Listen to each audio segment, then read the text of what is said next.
siswa yang di sebelah selatan sana, sehingga akses internet pada waktu itu mengalami kesulitan. Kemudian kemampuan orang tua untuk mengadakan pakai data itu juga sangat terbatas, karena ini juga rata-rata dari petani, dari pedagang kecil ya.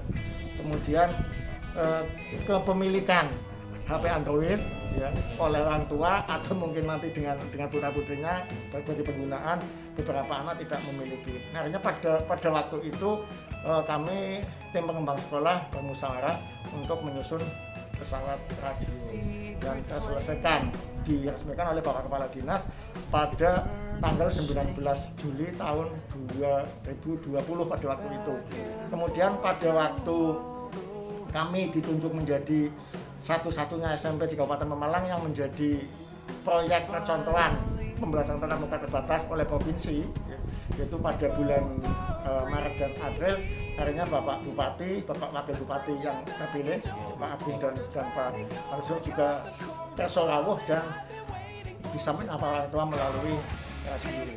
Dengan adanya radio, maka kesulitan yang pada waktu itu tadi saya sebutkan sudah terhilang. Juga alhamdulillah ini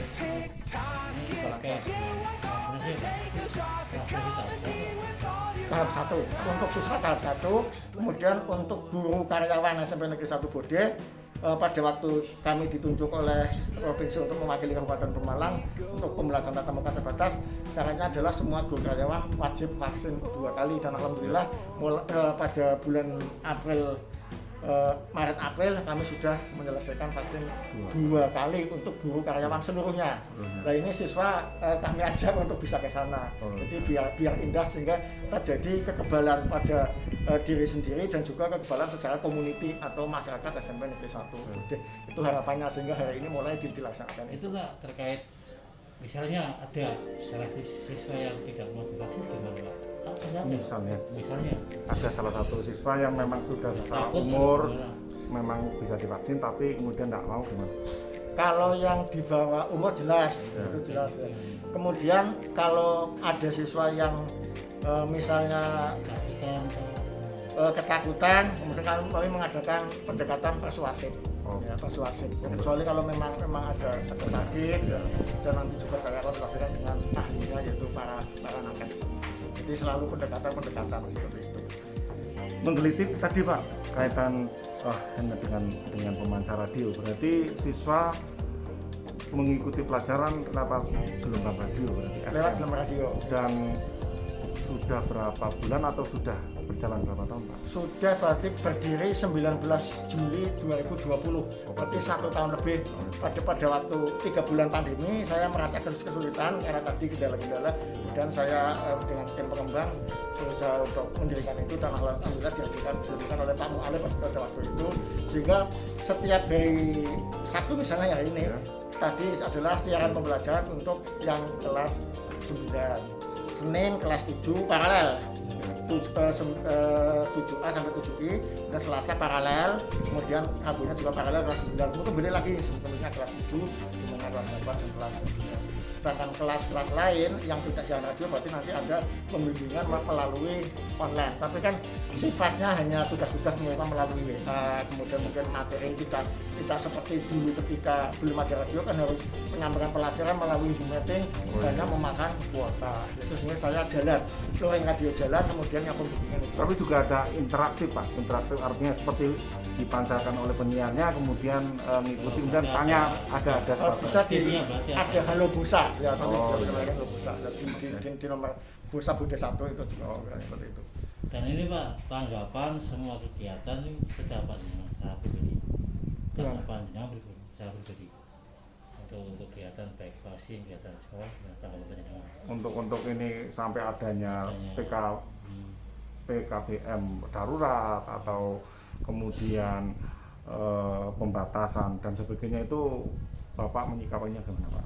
Ya, menanggapinya. Ya, yang jelas kan ada regulasi-regulasi ya, termasuk dari pusat, kemudian turun ke kabupaten, ke sekretariat daerah, kemudian dari sekretariat daerah, kemudian ke dinas, kemudian memperlakukan adanya PPKM darurat. Itu jelas saya mengikuti ya. Jadi atas arahan itu jelas kami Ilik Saiko Proyo mendukung sepenuhnya. Rekan-rekan saya arahkan untuk tertib melaksanakan yang WFH ya pihak WFH, pembimbingan dari rumah, sehingga saya sesuaikan yang siaran radio berarti adalah WFO di sini, sehingga dari 25% guru negeri, TU negeri tergantung piket seperti hari ini kan cukup banyak, karena saya punya tuh 72 guru karyawan, sehingga 25% cukup bisa mengisi kegiatan-kegiatan.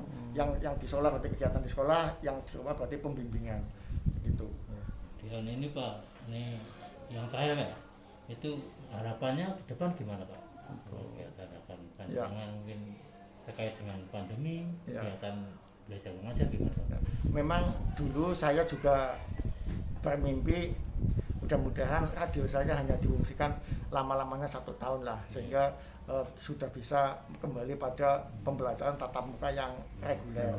Walaupun pada waktu itu SMP Negeri 1 Bode menjadi kiblatnya Kabupaten Pemalang, karena ketika kami diminta provinsi untuk menyediakan contohan, akhirnya semua sekolah setelah SMP Negeri 1 Bode istilahnya ya mencontoh itu dilaksanakan 2 kali memang PTM.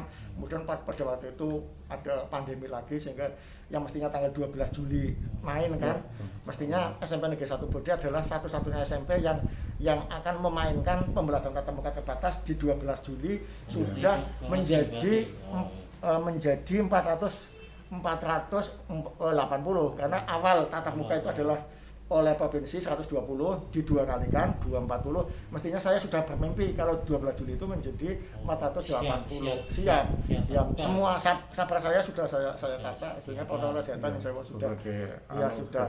Tapi karena memang kondisi seperti ini, ya tetap radio saya jalankan seperti itu ya. Apalagi ini adanya kan puncaknya ini ya sampai 57.000 ya penambahannya ini yang perlu kita saksikan bersama. Artinya pemerintah sudah gencar itu yang menanamkan mati-matian ada 3T lah, ada testing, tracking, treatment, dan darurat, mikro. Maka saya di sekolah juga mengikuti seperti itu.